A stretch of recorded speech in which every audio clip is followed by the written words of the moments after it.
if again, according to these natural laws, I've not really studied this one in particular, but is it that typically men have more dragon, and as they get older, they get nourished into tiger, or like, how does that actually work from a biological male-female perspective? Yeah, so you're talking about energy here, and it's fluid, so we can all embody anything, right? This is absolutely nothing to do with genders at all. So anatomically disconnected. We're talking energetically. So, and because we both embody each other, it will change in situations as well. So, like if you are in an all-doing situation, you'll push into your dragon energy and use that more, as opposed to in an energy where you're doing a lot more feeling. Welcome to the Prime Life Project podcast, a place to help you unlock your full potential, both mentally and physically, to become the best version of you.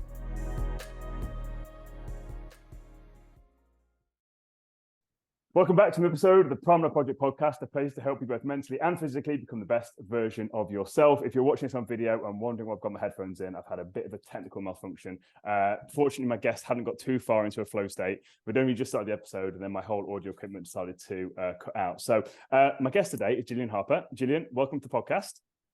Hello, how are you? Thanks for having me. Absolute pleasure. Again, apologies about the technical difficulties. So, like I mentioned to you a second ago, very much looking forward to talking with you because it's a topic that I don't know much about. I know a little bit about it, and I think my audience knows a little bit about it as well, because the terms we're going to talk about get thrown around on social media a lot, but people don't truly understand them. But can you take my audience back to what actually led you down this path of writing a book about this topic? Because given your history and your background, it seems like a bit of an odd trajectory. So can we just talk about where this all came from? Yeah, absolutely. And you're right. My background very much, I was a lawyer first, then an entrepreneur, and then an executive. And I was on that sort of 80-hour-a-week wheel, spinning it. And in around 2019, I decided to take a break. I had my children. I had 2 daughters back to back in 18 months, which was fun. But I was also burnt out as well. So I was looking with what to do next. And I took a breath. And when I did, I also noticed that my relationship of 17 years was sort of a steaming pile of rubble. It was not what I thought it was. It was a disaster. And we were very much looking at a divorce, very, very close. So I did what a lot of people do when they look to get divorced. I went and met with a divorce attorney, which is always a fun thing. And I got some strange advice. And this attorney said to me, she said in all of her years practicing, that she had never come across a woman who decided to take her time and slow down, have any regrets. She always said it was the women who came in angry, upset, rushed divorce, were always regretted not slowing down, and particularly when little kids were involved, because on the other side of divorce, a lot of times, it's a lot harder than people realize, and she just encourages people to just go super slow. So her advice to me was, if you can, do nothing for 12 months. Just try to work on it and see what you can do. And I thought, oh, okay, 12 months, no changes, work on my relationship for a full year.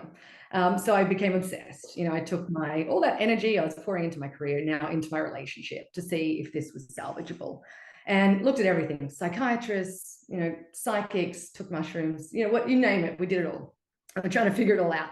And I came across this Law of Polarity and on a podcast. And then I was like, wow, it was this moment, that true aha moment where I went, this is it. Like, this is where we've messed up. We felt it. My husband felt it. We both just were so taken by this concept. And so did a lot of research, tried to find what I could learn. There really wasn't a lot out there. To your point, there's some stuff on social media, a few podcasts. There've been a couple of books written back in the 80s. And so a couple of really good books, but the language was really outdated. It was all this very masculine, feminine, polarizing language that didn't help us. It hindered us. And it got in the way of what we were trying to do. So that's sort of what led me to this topic. I saw a real need there because I could see how impactful this study can be and what a difference it made to my life. I mean, it brought us back from the brink. It has changed my life, changed people I've coached, their lives. So yeah, I decided then to write a book about it and put it out there in a way that people could access, so we could start to have some conversations about polarity. I think that's fascinating because I think a lot of people, like you say, once they made the decision, no, I'm splitting my partner, as to your point, that you're a divorce lawyer, basically saying like, no, this is where most people regret that. How hard is it then to get your partner involved in that? Because I imagine if you're like, no, we'll try and work on this. Was he up for that? Like, what was that like? Because I imagine it's a very difficult conversation. So we talk about fixing the marriage. But it's that initial part, isn't it, which was probably the breakdown of communication. So what was that like for you both in that early stages of trying to fix it? Because as you know, it's very uncomfortable when you're kind of a bit like there's resentment there. Like, how did you work through that? Because I think most people listening to this, before we even get into the topic, I think most people would be very interested in how you worked through that, because there'll be a lot of people right now that are struggling in relationships and they're a bit like, well, how the hell did she do that? Like, if she's so determined to leave, how did she manage to communicate with a partner that she wanted to try and make it work? Like, so can you talk a bit about that? Yeah, and look, and every circumstance is so different, isn't it? But for us, my husband wanted to make the marriage work very much. He didn't want it to be over. He had these 2 children. He had everything he'd ever wanted. He wasn't the person he was yesterday. He wanted to change. And so he was on board for anything. We were in that point where if I said, let's do therapy, he would do the therapy. If I said, let's go work on this, let's talk about this, he was all for investing the time, to make it work. And for me, the same thing. I was like, it was something that, after 17 years, we had been everything to each other. We had been best friends. We'd been together since we were teenagers. I didn't even know what my life looked like on the other side. So we were very much in it and wanting to make it work. But again, I do think both people have to put in the work. Like, if I had come to the table and said, I want to do all these things, I'm going to do all this work, and Peter, my husband, just kept carrying on the way he was, we would never have got there. Like, it really was a team effort. And I speak for him a lot in the book as well, because a lot of what we've put in there has been a joint effort of insights that we've discovered together, for sure. I think that's a big thing. Like, it's in relationships, it should be give and take. I'm glad you sort of said that. In fact, if you weren't forcing him to do anything, you wanted to change, but it's saying you want to change, but then it's actually backing it up with action, which is clearly what he did there. And that's the difference, isn't it? Where people say they're going to do something, like, oh yeah, I do want to make this relationship work, and then they do nothing about it. So the fact he actually was like, no, I'm going to step up, and he did. I mean, that says it all, really. And for me, it was also, in a lot of the reading I did, I also, really wanted to acknowledge my accountability in all this too, in the situation we were in. It wasn't, Peter had done everything wrong and I was right. Like, we had both created this situation. We had both got to this stage in the marriage. And whether my thinking around it too was, firstly, we had kids now, they were little, but whether we made it, whether we could sort it out or not, I was never going to regret putting in a year's work on myself, because at the end of it, we were going to be in each other's lives forever. We had these children tethering us to each other. So if we could make our relationship better, even as friends, post-divorce, that was going to be a good thing for everybody. And then for me, I needed to find out, what were these patterns? What was I doing? So that I didn't repeat them, because the last thing I want to do is just pick up all the shit I did wrong and just move it to the next relationship. Like, what's the point? I may as well keep it working here. So for me, there was no downside. It was like, put in the work, and if we couldn't, then so be it. At least we really tried. I love what you spoke about there, but a few things about taking responsibility. That's something I talk a lot about, either with my clients or when I'm doing stuff on my social media. Like, I think taking responsibility for stuff, even that situation there, also don't know the ins and outs, but you were like, well, I'm taking ownership for my part in this, because a relationship is 2 ways, where a lot of people be very quick to, no, it's all his fault, but that then completely disempowers you. Now, if you can actually just own what you've played in that, even if it's a small part, that then gives you your power back. And I think that's where people go wrong. They're very quick to play the blame game and blame all these other things. When it's like, if you can just take it back to you in some way, shape or form, you take your power back, because if you improve yourself, even by 5% or even 1%, you're a better person. You can move forward with your life, which is a massive thing. And you mentioned patterns as well. I love that. So how did you try and figure out your patterns? Because again, it's a big thing that people struggle with. We are basically pattern machines. And as you've said, and I've called a few clients out on this, they basically go from one relationship to the next, blaming their partners, but it's the same partners they're picking, and the common denominator is them. And once they realize that, it's kind of like you said, it's like you get hit by a train or this light bulb moment. You're like, wow, actually, it's not all them. It's a little bit on me and my patterns and picking these types of people. So how did you discover about the patterns? Because that's a big thing. There's a big moment for people. I remember when I discovered my patterns, and I looked at my depression and my life, and I was like, wow, I'm responsible for all of this with all these patterns. So how did you work with that? Yeah, and so for me, a lot of it, and it really ties back into that energy piece, you know. So, like when we sort of talk about polarity, and maybe this is a good point to talk about that too. But what I had done is, you know, I was craving something from the relationship. I was craving that deep drag and this deep masculine energy from Peter, but I was also living in that energy myself. I'd been a workaholic. I was all doing, all achieving, and I was in that space. So it just didn't leave a lot of room for him to necessarily bring to the relationship what I didn't give him the space to bring to the relationship what he could. You know, I was so caught up in seeing him the way he was, not seeing him change, not seeing him evolve. So yeah, I had to also look at it and go, oh, okay, well, you want this from them. What do they need from you? And how to back away from that and sort of go into our different poles as well. So yeah, but yeah, the pattern, identifying that, it just takes time, doesn't it? I mean, you just got to really, a lot of reading, a lot of thinking, a lot of looking at what's going on. Even though I didn't have a lot of boyfriends or partners before Peter, they still all fit the mold, you know. And I think therapy works great. I mean, I did a lot of work with therapists too to just help unpack a lot of it. I'm all for talking to people who know a lot more than I do. So, you know, there's always a place for that. And I think there's still a lot of shame around that, trying to talk about these things, or it feels very self-indulgent to people. But in the end, you know, I think if it can help you get deeper insight, meaning, and then find more joy and happiness in your day, then go for it. You know, get the help you need. I completely agree with that. Like, I think there is a lot of shame and stigma around therapy and just talking. And people like, especially men, they like to bottle it up. And that's one of the biggest things about men struggling. Again, I'm sure Peter had some stuff that he needed to get off his chest. So again, him just going and talking to someone as well, it just allows men to actually open up and express themselves. So I think that's a massive thing. And I don't think there should be any shame around that at all. So let's then link into this then law of polarity. We've sort of mentioned and tapped on it, but for people that haven't heard of it, what is this law of polarity? Like, 'cause it's only a concept that I've only recently come across. So what actually is this and why should we care about it? Yeah, great point. So it's one of those natural laws, you know, like the law of attraction or law of cause and effect. It's one of these 12 ancient natural laws that you hear all the time. It's kind of the, you know, the lesser known cousin, I guess, and it is definitely having a moment, which is great because it's so powerful. And so basically, according to the law of polarity, people with opposite sexual energy create a powerful attractive force between them, whereas people with the same energy create a neutral or repulsive force. So the thinking is it's really opposites attract.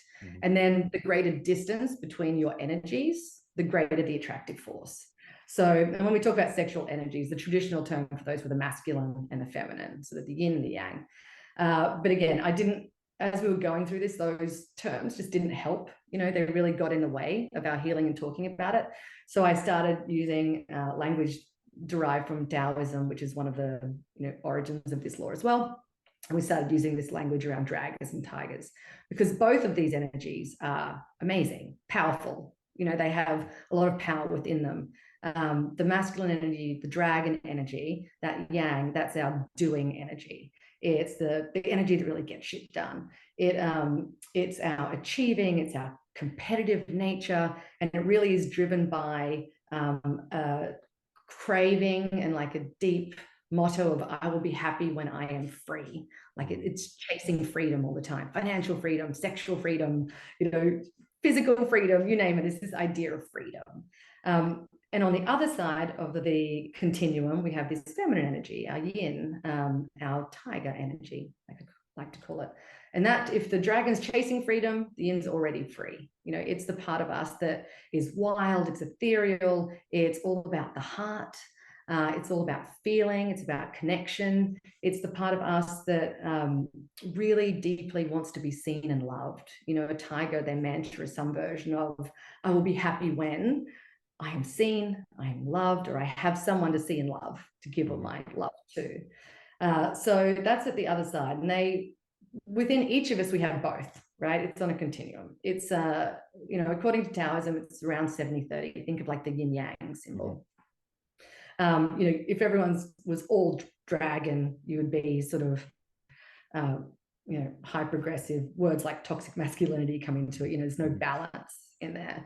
And then if we were all tiger, we'd just be untethered. And we've all got a friend that's pretty deep into their tiger. They're the one that, like time has no essence. They're not overly tethered. They're floating through life. So it's, we ground it with a little bit of both. But in a relationship, the idea is if someone can be in one pole and someone in the other, it's like being it's like, I think of it like a rubber band. If the rubber band is the sexual tension in your relationship, one partner is holding one end, one is the other. The further you step away from each other and the more distance you create, the more tension you can create, sexual tension and desire and passion in your relationship as well. So that's kind of polarity in a nutshell. So how, because I think a lot of people listening to this aren't familiar with this. They'll be thinking that, because you get in relationships where there is tension, but it's not good sexual tension. Right. So how do you know that? And again, I know that it should be obvious if it's sexual tension or not, but do you know what I mean? Like in relationships where it can be a little bit tense, but it's not good tension, where there's a little bit of anger, animosity, jealousy, envy, whatever it is. How do you differentiate the difference between the two? Because you can get someone that's very masculine, not necessarily masculine in the terms that we're talking about here with the yin and the yang, the tiger and the dragon, but can be very alpha, very dominant in a relationship, and then someone that's very submissive and not necessarily in a sexual way, just as a person. And then that can become very unbalanced. So what's the difference between that? Because that is a very different thing to what we're talking about here, isn't it? So what is the difference between the two? Yeah, so for this, we're not necessarily yet talking about these, there's some really unhealthy stuff out there around power and control, right? So in relationships, I'm not talking about giving up your power to somebody, right? Where you're letting them, sort of in a toxic way. Yeah, this is more talking about so with your sexual energy, a lot of times it's the way we approach just life in general. So we'll have a different idea of priorities, a different idea of motivators, and then what brings us joy. And so a lot of times it's understanding what your own dominant energy is and then how you're motivated. And it's where they're different without sort of communication and understanding that can cause some of that conflict too, right? So if the masculine's all about sort of challenge and competition and missions and doing, and the tiger in the relationship's all about feeling, sometimes if we don't communicate and understand what our partner needs, we try to give them what we need. And that's not always what they want or how they're approaching the situation, and that can cause a lot of tension. But also in relationships, a lot of the tension can come from being in the same energy. So for Peter and I, when we first met, we were beautifully polarized, and that tends to be pretty normal. Like you tend to be just like naturally attracted to your opposite. Like sexual tension normally will start a lot of relationships anyway. It's like the boom, get you started. So like that's the good part. The bad part is kind of over time. A lot of what happens when we spend a lot of time with the same person is we tend to like rub up against each other like magnets, and we kind of like merge our energies. And a lot of times what will happen, so for us, we both became very dragon-like. So when we started our relationship, Peter was this like wild, fun tiger. He was the festival guy. He wasn't that serious about his career yet. He didn't really have his life purpose. He walked into a room and he was party Pete and he sparkled, and he was amazing. It was just like a beautiful thing. And when we first started, I was all dragon. I was like, I'm going to graduate. I got recruited by the top law firm. I'm going to change the world. I was just all do, less feel. So we worked really well together. But then as Peter sort of evolved through life, he moved deeper into his dragon. So he's, got serious about his career, knew what he was going to do, got, really changed his energy and evolved into this like man he is today. But I was still being a dragon too. So what happens is instead of it being like this, we completed each other, this really natural thing where we had flow, we just became abrasive, because two like deep dominant dragons in a relationship together looks like a lot of conflict. It's like challenge. We were posturing for control all of the time, and there was no room. It was just like, it was intense and not in a good way. And we lived like that for almost a decade. And that was sort of, our undoing, because we both crave something different in a relationship. And I imagine it happens really subtly and slowly as well, because obviously you're not really aware of it. And if you're not aware of energies, all you're going to see is him basically getting, oh, wow, so he's doing well in his career. You're not understanding the energy behind that's then actually causing guys to drift close together, which then causes that the potential friction there. Yeah, exactly. And everything was abrasive, right? Because the dragon is challenge. It wants to win. It's that posturing for control. And so everything was like that. Everything was an argument. And so, he's craving that softness, that nourishing. He was now in his dragon. He really wanted that from me or from someone, and that was what he was looking for. It's what he needed to support him in that current place he was in his life. And I wasn't able to provide that for him. I wasn't in that space. I am now. I've changed, since I sort of slowed down and then really became clear about what made me happy. And I think that's a big thing for people as they're learning about this is, what is your dominant energy? Because you can get burnt out if you live in the wrong one a lot of the time. And our society like rewards dragon. Like we're trained to be dragons. The second we go to school, it's like dragon training, how to do, how to achieve, how to compete, how to win, like how to consume, like all of that. And we reward that as a society. And so there's a lot of bias in there, sort of encouraging us all to live like that.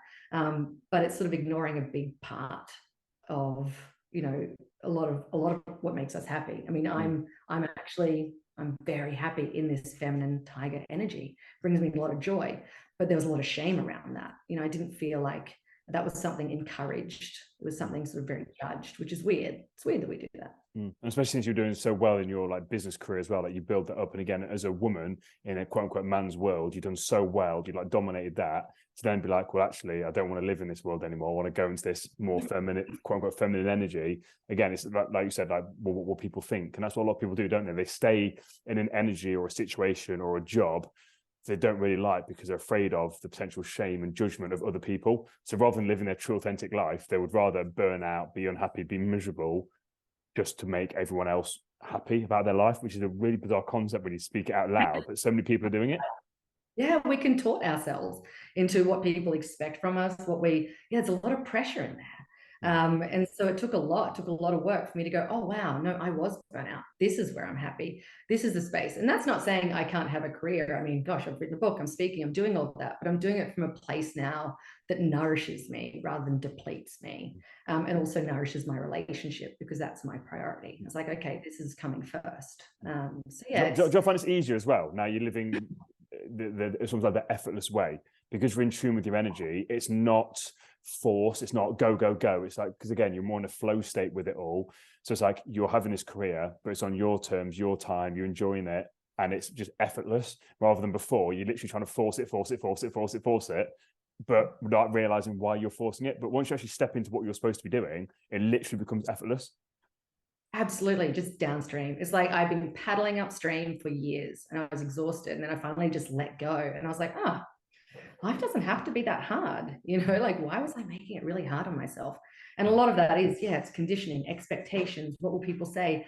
And then you realize when everything falls apart, no one's saying anything. You just got to run your own race. No one really cares as much as you think they do. People care too much about themselves to care about other people.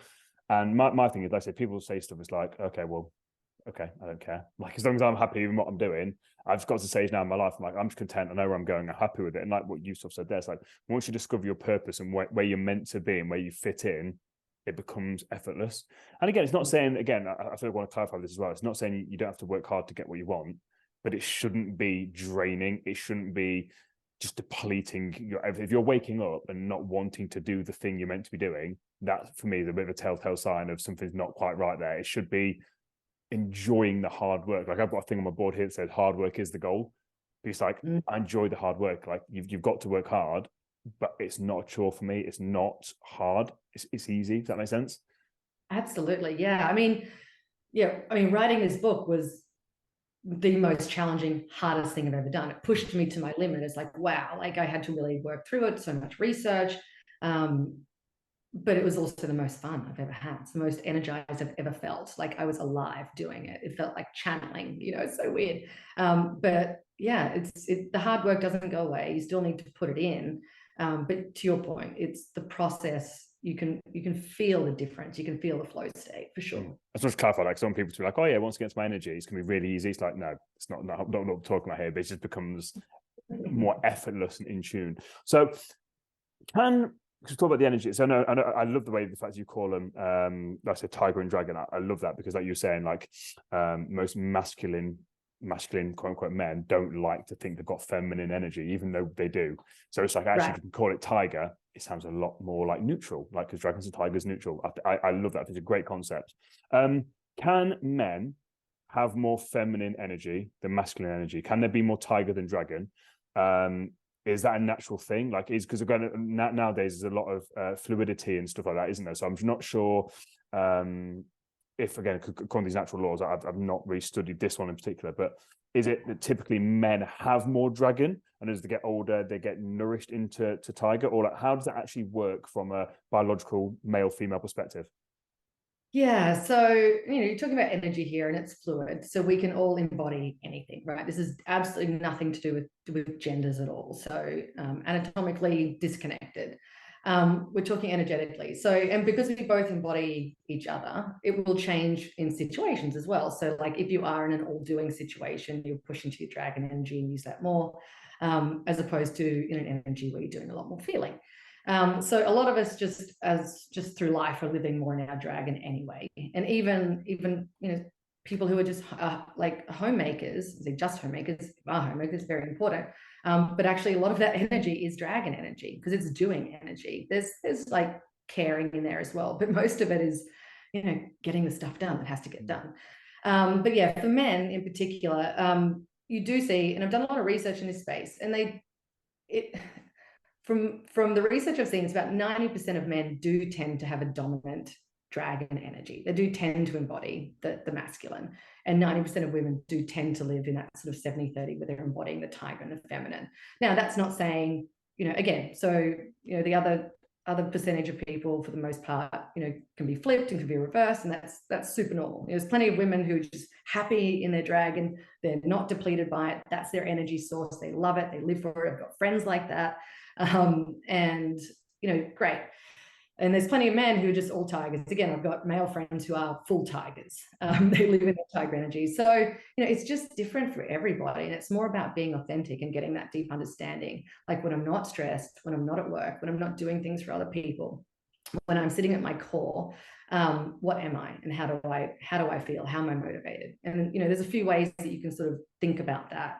Are you motivated by the idea of challenge or connection? Like when you think about like your day-to-day life. So even when this is kind of trivial, but it's interesting to think about, like when you're in your downtime and you watch TV, would you prefer to watch sport, which is a form of like freedom, breaking free of a tackle? It's challenge, it's competition, someone's winning. Are you watching war movies? Are you watching sort of sci-fi? Or are you more looking for connections? Like, is that when you're in your downtime and you're relaxing, are you getting energized from watching a rom-com or, something like that? So, or even Friends or Sex and the City, like these shows that really embrace sort of that human connection. So like there's different ways of thinking about it. Are you motivated by, even when you think about when you're having sex, like because the dragon and the tiger connect sexually really differently. So the dragon will approach sex as kind of, again, it's something to get done. I want to be free of this feeling of desire. No problems using pornography, masturbating. There's no emotional connection because it's something to do. Easy to sort of detach from the act. It's like another thing to shoot. The tiger energy is all about being seen and loved. Use sex as a way to like connect, right? So how can I, it's more about seduction, being seen, using this moment to go deeper into a relationship.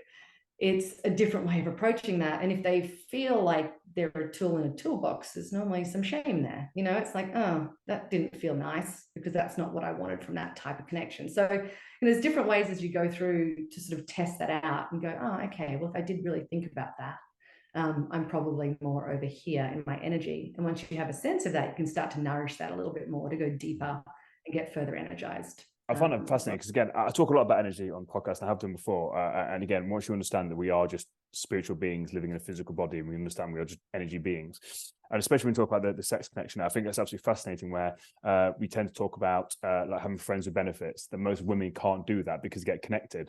And that then makes sense because, again, in their feminine energy. And again, talk about men, most men will go sleeping around. Again, not exclusively, because you get women that do the same thing as well. But normally when you're having a sexual friends with benefits, one person gets detached and then one person's like, oh, I've actually started to get feelings. And that then I'm assuming is because they've sort of changed energy, and then it's not becoming, if it's two dragons just doing the deed, then it's fine. But then if one goes into the feminine energy, it's like, well, actually I want more of a connection out of this. That's then what causes the issue, which I never even really thought about until you've explained that. Just then I'm like, well, yeah, of course it makes perfect sense, but I've never really thought about that in that term, but it makes perfect sense. Yeah, and it's funny because it is like a lot of women in particular, or people dominated time, will go, how can you have sex? I mean, it meant nothing. I don't understand that, like, because of course it means something, and you're just saying to me it meant nothing, but of course it meant something because sex means something. And you're like, well, no, not really, not to the dragon, not always. I mean, and I think where it's beautiful and we transcend those energies is when both people come to the party, and there is that emotional connection in sex. I think that's like, that's the stuff that poets write about, but for the most part, you're right. I think it is different. We want different things. And if you can have that understanding and empathy, then I think it goes a long way to sort of trying to go to give each other what you need as well, in the relationship. Can you easily change energies once you're aware of what your dominant energy is? And what I mean by that is, for example, let's say, as a male, let's say I need to go to work and be a dragon, and I'm going to go dragon, do some dragon things, and then I come back and my partner's also a dragon, but she's so comfortable in her dragon. And then once we've learned this stuff, it's like, well, actually, kind of, you need to create that polarity. Could then one of us realize and really flip to go to the tiger energy? Is it that sort of simple to sort of, is it dependent on like what you're doing, for example? So you can be very tiger, but then when it comes to playing sports, your dragon instantly comes out. Is it very fluid? I know it is because it's energy, but how easy is it to actually tap into these different states? Yeah, and once you're aware of it, it's a lot easier than you realize. I think and we definitely can. We can flow in and out, but you'll tend to have, like, what will happen is you'll sort of have a craving for one more than the other.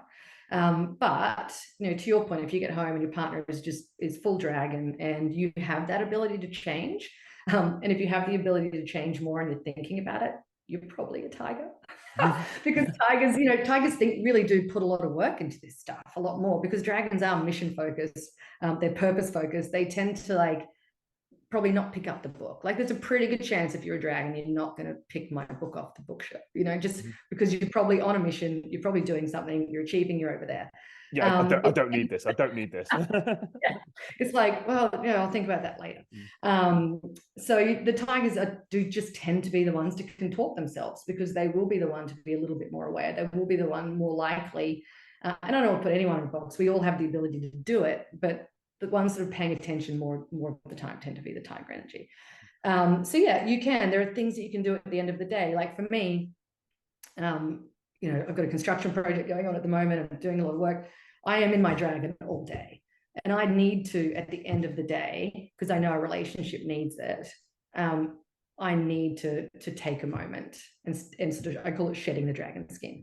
I need to do things at the end of the day to move from my head, which is all the thinking, and that's the dragon energy. The dragon is the consciousness. It's thinking all the time. It's solving problems.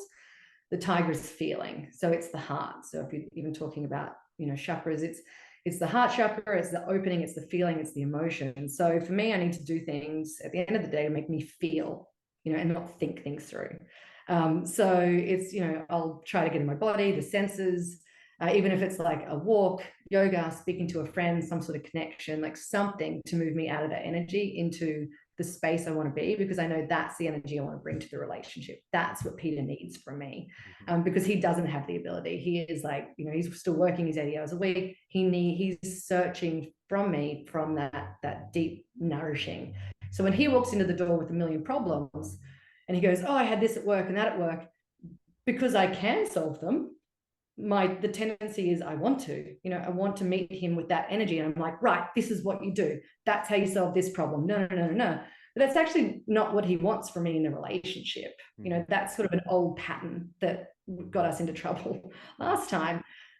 Really, when he comes home with his list of things and he's sharing it off, I have to move into my heart and go have space to check that he's okay. I'm like, okay, all right, wow, all right, what can I do to support you here?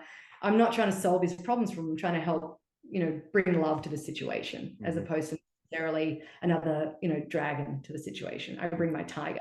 You're trying to help. You're trying to help him solve the yeah. problems. You're trying to help him solve the problems almost. Yeah, exactly. And that's what he needs anyway. He wants to solve his home problems. He doesn't need me to solve them. All that does is, emasculate him.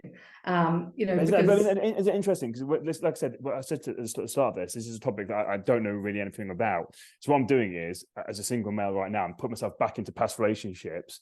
I'm thinking, wow, that's what that was, where it's like, actually what's happening is I'm going in with these problems, and what I actually needed was like a sounding board so I could figure it out myself. Then what ended up happening is the person thought they were helping me, but they weren't helping me because they were solving the problems for me.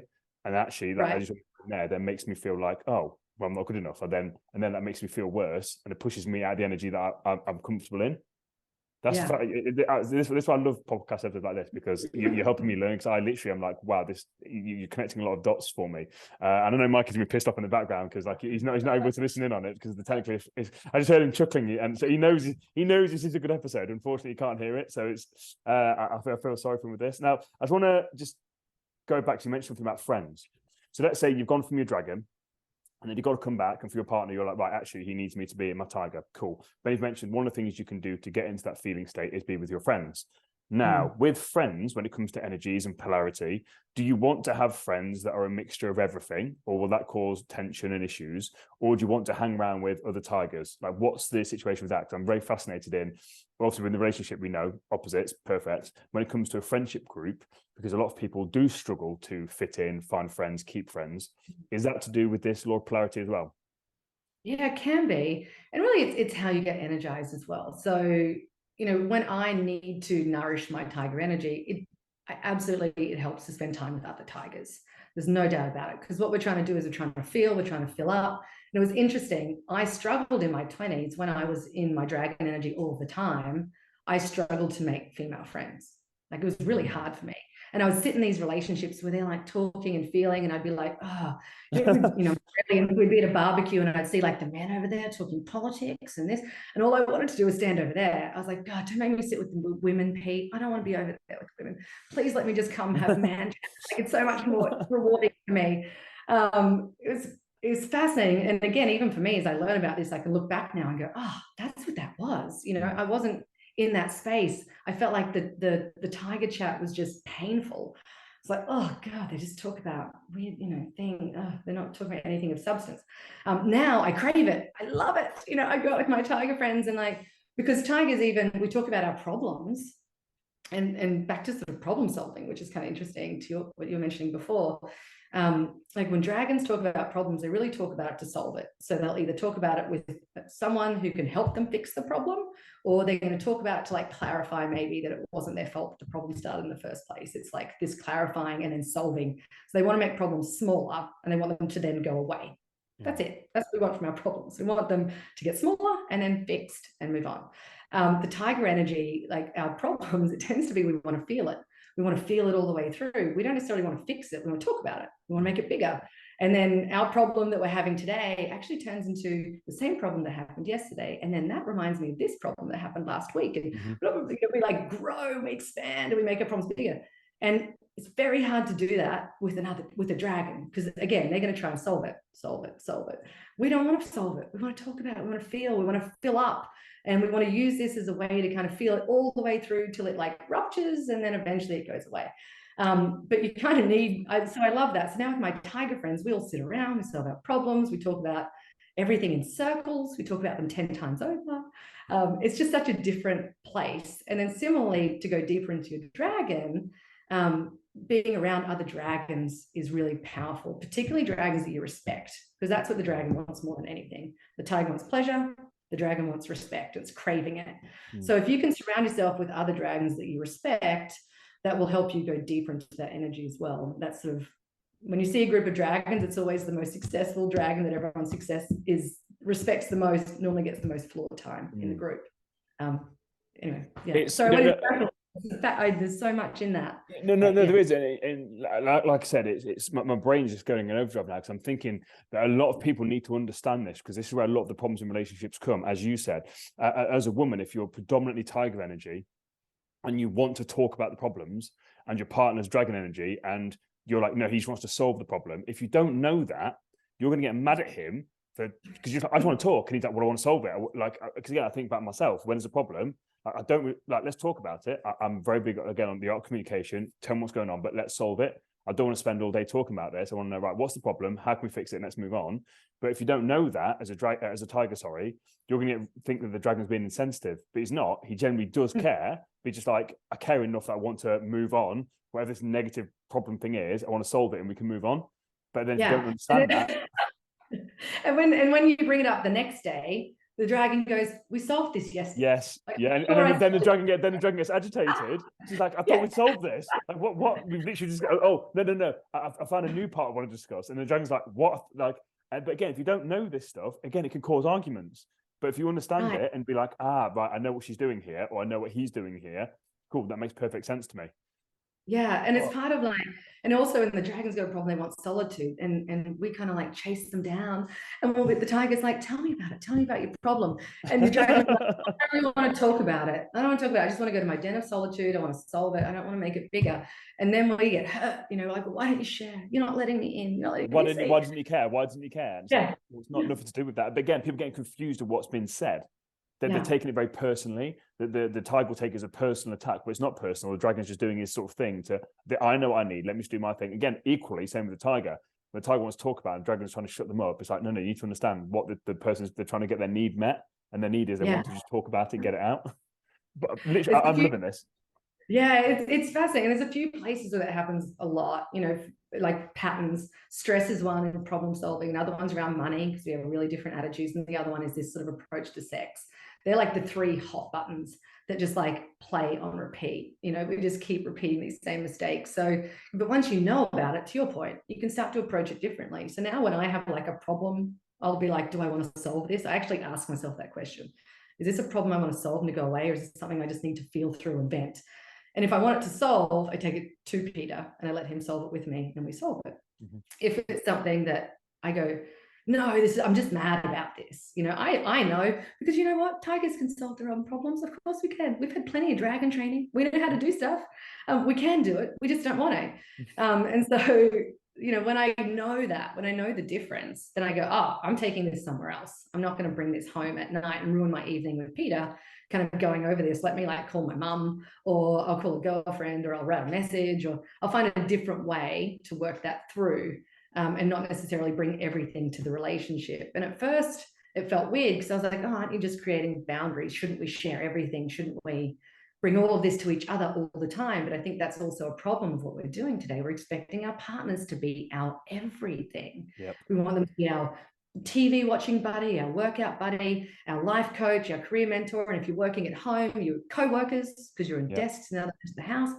And as a result, we sort of like keep expecting each other to play all these roles when it takes a village, And isn't that interesting when it comes to sexual side of things as well, where the sex dies out in a relationship?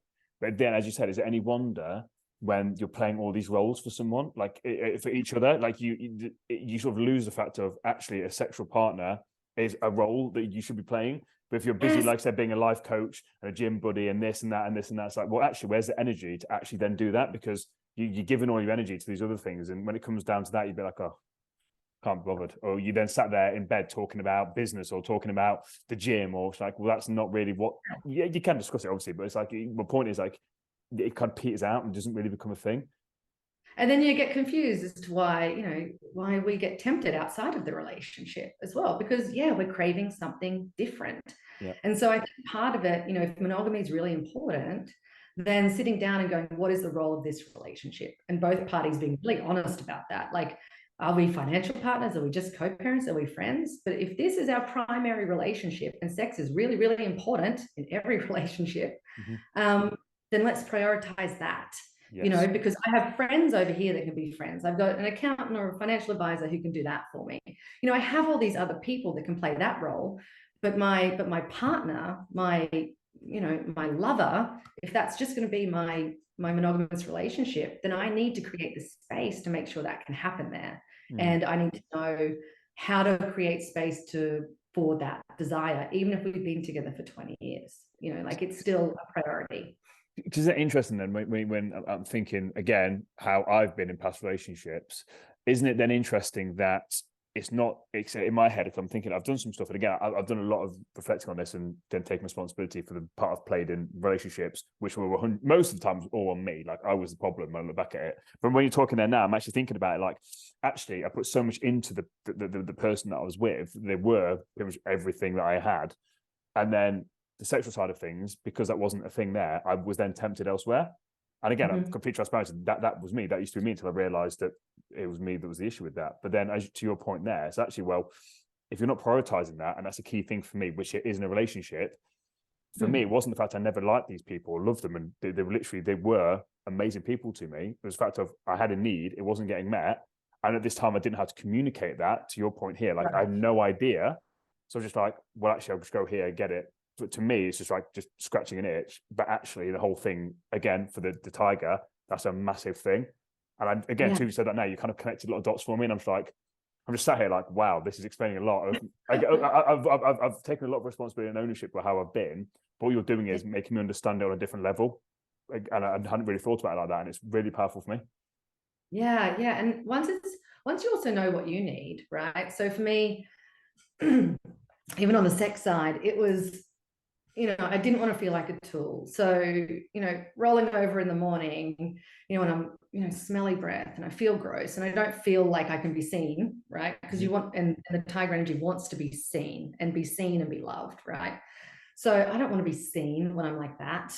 So that's not a good time for me. I'm like, don't approach me now, because then I do just feel like a tool in the toolbox. And why don't you just go handle that yourself? But when I want a connection, for me, it's more about seduction. It's more about getting ready and feeling in the space. We just make time for that now. We know, okay, I need something different. Now, there's a time for a quickie here and there, right? That makes sense. There's always a time for it. Yeah. And that's something that he needs as well. So it's meeting his needs. But, now that we find the space for it, we find the room, what does that look like? What is my kind of ritual? What does that need to be? To feel beautiful, to be seen, to feel ready. And we create space to make sure that happens. Here's 3-4 hours. You go do what you need to do to get ready for that space, to come back to me with that energy, and feel ready and prepared and seductive and all the things that you need to connect, and making sure that we give each other that, and almost schedule it, which sounds really, that doesn't sound very romantic, but like if we create the space and be that for each other. But the dream is you create the energetic distance, so the desire's already there. Like the people's lives are busy, aren't they? Though, so that's the thing. So it's like that's how it should be. But like I said, you got kids, busy working, blah blah, and you said here, people think I'm crazy with my diary. My diary is so scheduled and regimented with stuff. So when you're saying that I've actually got scheduled time for that, that makes complete sense to me.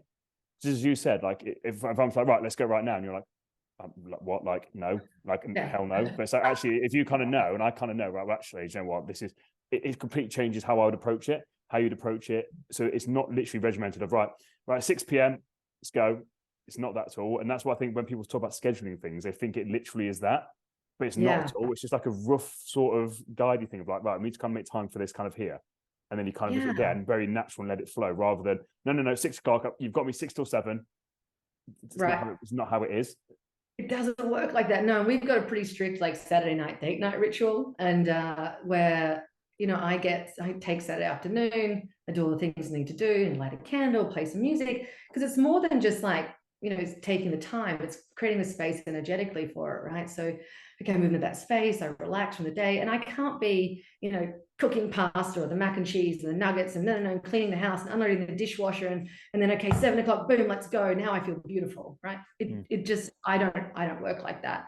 And I think a lot of women don't work like that. So, now I know, I'm going to take this time and I'm not going to worry about that. Peter steps up. He does the things that need to be done. He's like, I've ordered the pizza. I've got the sitter ready. This is done. Dishwasher's unloaded. I've got the music set up in the car. I've made a restaurant booking. I'm driving. I'm leading. I'm taking you to this space where we can connect.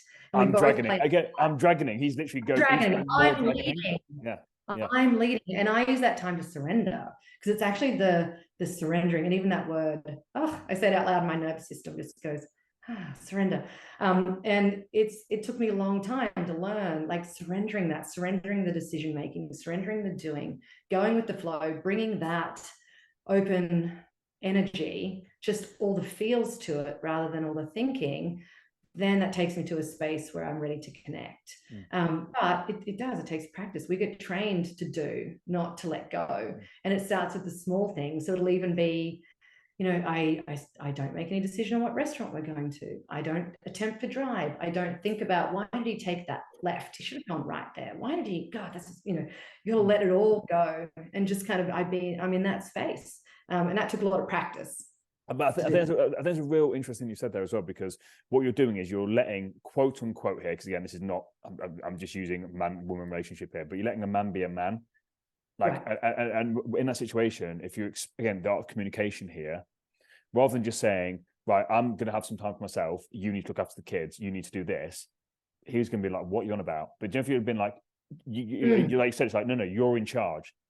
But you're doing it, and you're playing to his dragon, and be like, oh yeah, I am in charge, and then he's going to enjoy doing it more. Do you mean, rather than making it like you've got to do this, then he's like, well, who the hell are you? Like, no, like what you need running a bath and meditating? He's like, and I'm doing all this work.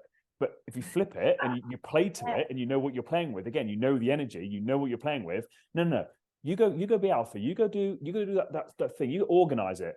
Then it's like you're completely changing how he's going to approach it. And as you said, then creates again the polarity, which then means you have an amazing night, and then hopefully it ends in something amazing. But even if it doesn't, you've had a great time in each other's energy, being like that. I think it's a real interesting way of actually approaching it. But again, it comes down to communication, which most people will lack severely, especially in a relationship, which is when you need it the most, which is something I've massively learned. Well, because surrender is so different to delegation. And I think what you're explaining there sounds like delegation, right? Like, I'm going to go here and do these things. Again, you're leading. I'm going to do this. You're going to do that. You know, I'm delegating the household responsibilities to you right now. No. You know, I think, and to your point, that communication, as soon as Peter could see, oh, wow, the more I do this, the more I step up, I'm going to lead the whole way through this. I'm capable. Of course I can. I can order a pizza and do these things. And I know at the end what that looks like. It's so encouraging, you know, and of course you can. If I can't, you know, and that leads into more of his dragon energy, because if I can't trust him to like cook dinner or do these basic things, in his mind, he's like, how can you trust me to provide? How can you trust me with these bigger responsibilities that I want to lead with? And I want, you know, I want to hold you and contain you, and I want to lead you in this relationship. And I want to be the rock so that you can, you know, be the waterfall. I want you to be free. You know, because in the end, the dragon energy from the tiger creates nothing more than seeing them happy. I mean, how many times have men, and again, I'm going to go back to heteronormative terms because that's kind of where you're at, but what we're talking about, but how many times have I heard a man say to me, I just want you to be happy. Just want you to be happy. I want to see that sparkle. I want to see that joy, because that's what they're craving.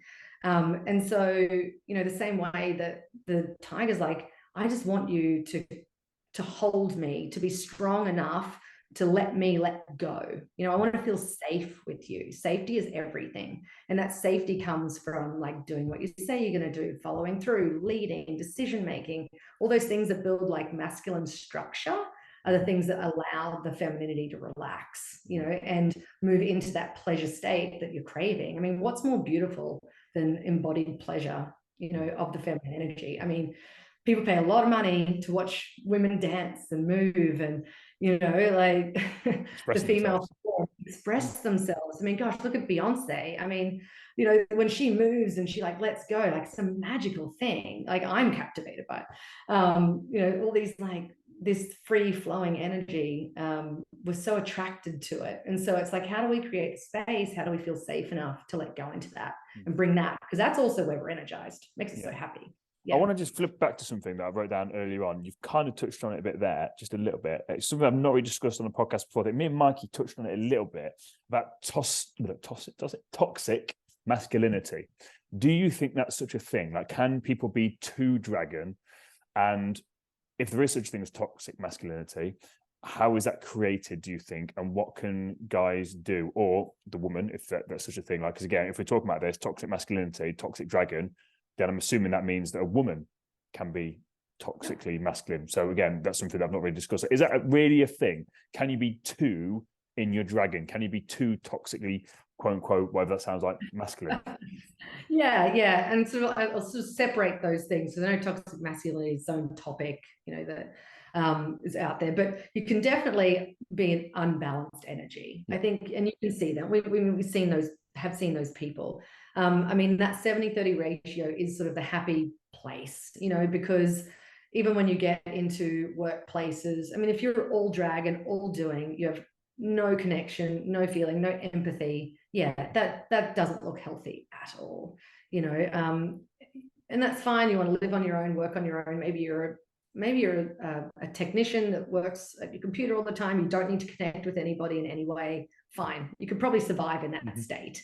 You can probably be pretty alone, and on the flip side, if you're all into the tiger energy, it looks very sort of untethered and unhinged almost. It's that, like, everything you can imagine. It's kind of like the wild, free, emotive feeling.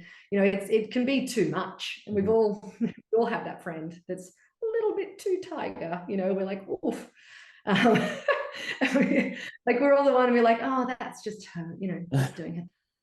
She's just, they get a bit unhinged. So yeah, I think, like, there's certainly a way people can end up in that other end of the poles. And also sometimes I find people in one energy can also be attracted to someone just even deeper in that energy. So when I was living in my dragon, what I actually found is that not sexually, I didn't cheat, but I had business partners that I worked with who were even deeper dragons than I was. Because what happens is I'm sort of like dragon light, because really I'm a tiger, sort of contorting myself to work in my dragon energy. But when I'd be around these really deep dragons, they would help me feel like a tiger. So you sort of get attracted to this really deep energy, but sometimes it's really unhealthy because there's not a lot of room for us in that. But yeah, it's interesting. Like, I think a lot of women who spend a lot of time in their dragon end up deeply attracted to even deeper dragons, and they don't know why.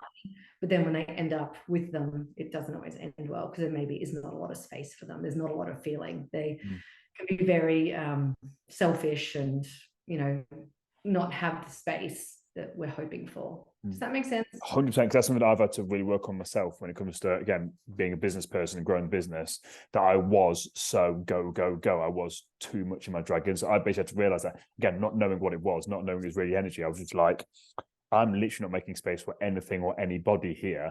And again, I then was kind of, like I said, burnt out, essentially. I was like, I just need to kind of just rein this back a bit. And again, I wasn't on the toxic spectrum of anything. I was just very much a case of, I didn't have space for anything or anyone else. And I was just like, oh, do you want that for dinner? No, I'm just doing this work.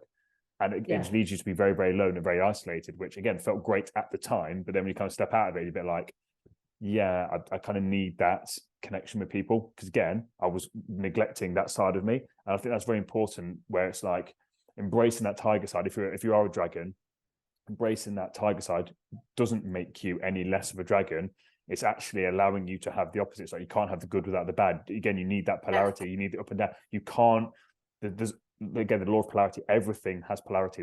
If there's a left, there must be a right. If there's an up, there must be a down. If there's a good, there must be a bad. Like, it's inevitable. So if there's a dragon, there must be a tiger. So if you're all dragon, you're neglecting the law, and the laws are the law. So it's going to bounce back eventually, and it's going to bite you in the ass at some things. So final sort of question is, just to sort of wrap this up and summarize this in a good, neat little package. What advice would you give to someone that feels stuck with their energy right now? Like, is there stuff that people can actually do to kind of figure out, what energy am I in and what energy should I be in? Because the energy that you're in, like you mentioned, you were all dragon, but then you discovered, actually, I need to be more tiger. That's where I feel more comfortable. Again, I know this is going to be in your book. I know this is not like a quick answer, but in a bit of a summary sort of thing, what can people do to kind of figure out where they're at and where they kind of need to be? Yeah, absolutely. And I think, like anything, mindfulness, consciousness, even just the fact that if you're a listener and you're listening to this and you're asking these questions, you're halfway there. Now, that's a big part of it, is just thinking about it and starting to pay attention. So, I think, if you're feeling a bit stuck and you're not really sure, I think walking yourself through that idea, starting to think, okay, what am I when I'm at my happiest, in my relaxed state, away from work. Now, you might already have the answer because you're like, well, my happiest relaxed state is work. And if you just said that, then you're probably, okay, you're a dragon. That's if your work and your purpose is your life, and that's where your energy, then just going, okay, that's where I'm at, and that's the energy that I have. So starting to feed that energy, grow stronger in that energy, and also just embracing it, going, oh wow, I'm a dragon. That's cool. I'm going to focus on my purpose. I'm going to focus on these. I'm going to do some meditations that bring me back to consciousness, because it's that conscious present that is the power of the dragon. I'm also going to do things for me that help me get respect for myself and respect from others, because again, that's where the dragon grows strong, particularly self-respect. So aligning what you're doing with your values and your day-to-day decision making, all behind your purpose, will all help you with your self-respect and help you in that space. If you're in the tiger energy, or you're not sure because you're working so much and everything, again, just think about like those moments where you really feel energized. Like, where did I get the most energy? At the end of the day, after 10 hours of doing this, I fell in a heap and just couldn't talk to anyone, I was lobotomized. That's probably not where you're getting your energy from. Like, you should, at the end of that activity, go, wow, that filled me up. So what was it? Was it yoga? Was it walk with friends? Was it surfing? Like, what was the thing that brought you joy? And if it was something that was more sensorial, if it was something that was more in your feeling center, in your heart, then okay, I probably am a dominant tiger, and I've really been ignoring this part of myself and contorting myself into my dragon energy for work or life or whatever. So again, just paying attention, and then acknowledging that part of you is all about connecting, being seen, being loved, and it grows strong through pleasure, and embodying pleasure, not just sexual pleasure, but just finding things that bring you joy and prioritizing that pleasure, because we tend to deprive ourselves of it a lot. So even if it's a small thing, a bunch of flowers, a walk, a smooch with the dog, just like find the little things that help push that energy deeper, and you'll find yourself more energized doing it that way. I love that. Like, find what energizes you. Again, it's so simple, but we don't think about it like that. I absolutely love that. Where can people find out more information about you? Because like I said, I know we've only just scratched the surface on this episode. And again, I want people to go out and buy your book and find out more information about you. So where can people find you? Yeah, so the book is Feed the Tiger, Free the Dragon, and it's available anywhere you can buy books, Amazon and all the others. And my website is gillianharper.co, and I love that you're British because I don't have to say it American. I have to say Gillian Harper. .co, and then Instagram is _Gillian_Harper. So you can find me there. Reach out, and I'd love to hear from anyone and talk more about polarity. I do speaking as well as coaching, and then obviously I have the book as well. Honestly, this has been a real eye-opener for me, and I know my audience will take a lot of value from this. So I want to say thank you very much for myself personally, and also for my audience as well. Thank you very much for your time. Pleasure. Thanks so much for having me. This was fun. Oh, a lot of fun.